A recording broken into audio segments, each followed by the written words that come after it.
जोपिडेम zolpidem is a non benzodiazepine agonist. ये एक agonist है एट द बेंजोडाइजेपिन रिसेप्टर, लेकिन ये खुद एक बेंजोडाइजेपिन नहीं है। It is called Z drug. Zolpidem से मिलती जुलती बाकी ड्रग्स भी हैं, फॉर एग्जांपल जैलिप्लॉन, एसोपिक्लॉन वगैरह। अब ये है क्या? It is a hypnotic.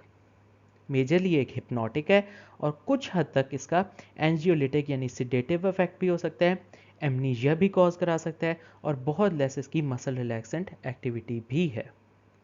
तो अगर सारे सिडेटिव हिप्नोटिक्स के मैकेनिज्म ऑफ एक्शन की बात करें तो इसमें दो रिसेप्टर्स आएंगे। पहला रिसेप्टर जिसे हम कहेंगे गाबा ए रिसेप्टर, दूसरा रिसेप्टर जिसे हम कहेंगे 5-HT1 A receptor which is a 7 transmembrane segment receptor जो कि सेरोटोनिन से रिलेटेड है। सो इसके 7 डिफरेंट सेगमेंट्स हैं और ये सारे के सारे सेगमेंट्स जो हैं वो ट्रांस मेम्ब्रेन है। सो अगर पहले गाबा ए की बात करें तो इसके ऊपर डिफरेंट साइट्स हैं। For example it has site for the binding of benzodiazepine which is benzodiazepine binding site. इसके अलावा एक और साइट हो सकती है विच इज़ गाबा साइट, और इसके अलावा थर्ड भी साइट हो सकती है which is barbiturate binding site.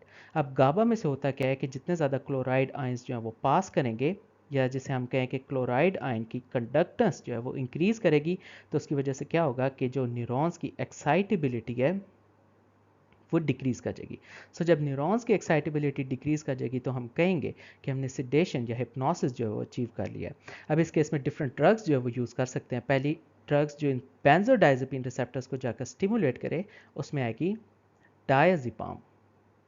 Diazepam क्या करेगी? ये बेंजोडाइजेपिन बाइंडिंग साइट के ऊपर जाएगी, बाइंड करेगी और क्लोराइड चैनल्स को ओपन करेगी, कंडक्टेंस इंक्रीज करेगी और न्यूरोनल एक्साइटेबिलिटी जो है वो डिक्रीज करेगी, सिडेशन और हिप्नोसिस होगी। इसी बाइंडिंग साइट के ऊपर कुछ जी ड्रग्स भी जाकर बाइंड करेंगी, जिसे हम कह सकते हैं जोल्पिडेम, जैलिप्लॉन, एसोपिक्लॉन। ये जी ड्रग्स जो हैं ये ज़्यादा बेहतर हैं, इनका लिमिटेड एक्शन है। क्यों? क्योंकि ये बेंजोडाइजेपिन में भी सेलेक्टिवली BZ1 रिसेप्टर्स के ऊपर जाकर बाइंड करती हैं। अब जो डायज़ेपाम या जो जी ड्रग्स हैं इनकी अगर टॉक्सिसिटी हो जाए तो इसको हम रिवर्स कर सकते हैं by the use of flumazenil. So flumazenil is antagonist at benzodiazepine receptor. Very important, flumazenil जो है वो सिर्फ बेंजोडाइजेपिन रिसेप्टर से रिलेटेड है, इसका बार्बिचुरेट बाइंडिंग साइट से कोई रिलेशन नहीं है। इसके अलावा कुछ हम बार्बिचुरेट्स यूज़ कर सकते हैं, फॉर एग्जांपल एमोबार्बिटल, सिकोबार्बिटल। वो क्या करेंगे? इस बार्बिचुरेट बाइंडिंग साइट के ऊपर जाएंगे, एक्शन जो है पोटेंशिएट करेंगे, क्लोराइड आयंस की जितनी भी कंडक्टेंस है उसे ट्रिमेंडसली इंक्रीज करेंगे। So barbiturates bind to the barbiturate binding site on GABA A receptors, जिसकी वजह से कंडक्टेंस इंक्रीज करेगी और एक्साइटेबिलिटी जो है वो डिक्रीज करेगी।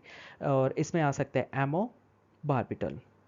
अब एक इसमें बहुत मज़े की बात कि इवन एट हायर कंसंट्रेशन तो क्या होगा कि even in the absence of these barbiturates the channel is still going to work.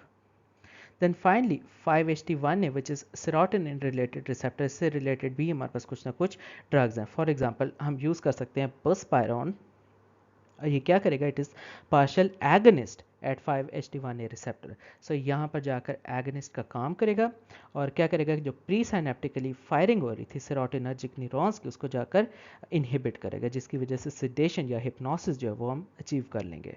तो अगर सेलेक्टिवली सिर्फ जोल्पिडेम के मैकेनिज्म ऑफ एक्शन की बात करें तो जो गाबा ए रिसेप्टर होता है वहाँ पर बेंजोडाइजेपिन बाइंडिंग साइट्स होती है। अब होता क्या है कि यहाँ पर नॉर्मली बेंजोडाइजेपिन्स जो होती हैं वो बाइंड करती हैं, लेकिन जो जोपिडेम है it is a non benzodiazepine agonist at the benzodiazepine binding site.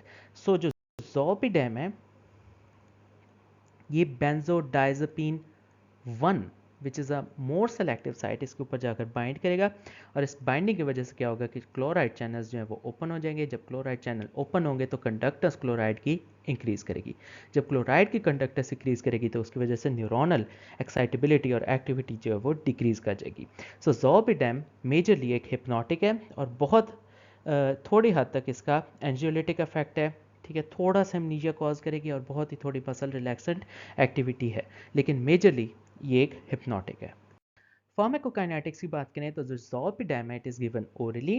जोपिडेम और जोपिक्लोन आर शॉर्ट एक्टिंग।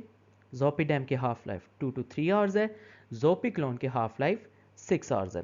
और जो जैलिप्लॉन है it is very short acting. Zolpidem या जी ड्रग क्योंकि एक हिप्नोटिक है, सो इसका मेजरली यूज होगा in the treatment of insomnia. Toxicity side effects में क्या आ सकता है? जनरली ये एक वेल टॉलरेटेड ड्रग है, लेकिन इसके साथ साथ ड्राउजीनेस, कन्फ्यूजन, डिजीनेस हो सकता है, टॉलरेंस डिपेंडेंस के इश्यूज भी हो सकते हैं, विड्रॉल सिम्टम्स भी आ सकते हैं, एलर्जिक रिएक्शंस के साथ साथ it enhances sinus depressions caused by other drugs, for example ethanol. सो अगर सारे सिडेटिव हिप्नोटिक्स को क्लासिफाई करने की कोशिश करें तो इसके कुछ ना कुछ ग्रुप्स बन सकते हैं. सो पहला ग्रुप है बेंजोडाइजेपीन्स का. उसमें शॉर्ट एक्टिंग में आ सकते हैं अल्प्राजोलाम, माइडाजोलाम, ट्रायाजोलाम, ऑक्सीजिपाम. इसी तरह कुछ इंटरमीडिएट एक्टिंग बेंजोडाइजेपीन्स में आ सकते हैं क्लोनाजिपाम, लोराजिपाम. और लॉन्ग एक्टिंग बेंजोडाइजेपीन्स में आ सकते हैं डायजिपाम, फ्लोराजिपाम, क्लोराजिपेट, क्लोरडाइजिपोक्साइड वगैरह. इसके बाद एक और ग्रुप है, उसे हम कहते हैं बार्बिचुरेट्स. सो बार्बिचुरेट्स में अल्ट्रा शॉर्ट में आएगा थायोपेंटल, शॉर्ट में आएगा सिकोबार्बिटल, इंटरमीडिएट में आएगा एमोबार्बिटल और ब्यूटाबार्बिटल, और लॉन्ग एक्टिंग बार्बिचुरेट्स में आ सकता है फिनोबार्बिटल. उसके अलावा 5-HT1A रिसेप्टर एगनिस्ट जिसमें बुस्पायरोन आएगा. उसके बाद एक और ग्रुप बन सकता है जिसे हम कहेंगे मेलाटोनिन रिसेप्टर एगनिस्ट, जिसमें रेमिल्टियन और टेसिमेल्टन आ सकते हैं. इसके बाद एक और ड्रग है, this is suvorexant, this is orexin receptor antagonist. उसके बाद कुछ जी ड्रग्स हैं जिसमें ज़ोल्पिडेम, ज़ैलिप्लॉन, एसोपिक्लॉन वगैरह आ सकते हैं. इन्हें हम कहते हैं जी ड्रग्स. ये भी बेंजोडाइज़पीन्स है but they act on benzodiazepine receptor 1, इसकी एगनिस्ट है. उसके अलावा कुछ अदर ड्रग्स है जिसमें आ सकता है क्लोरल हाइड्रेट वगैरह.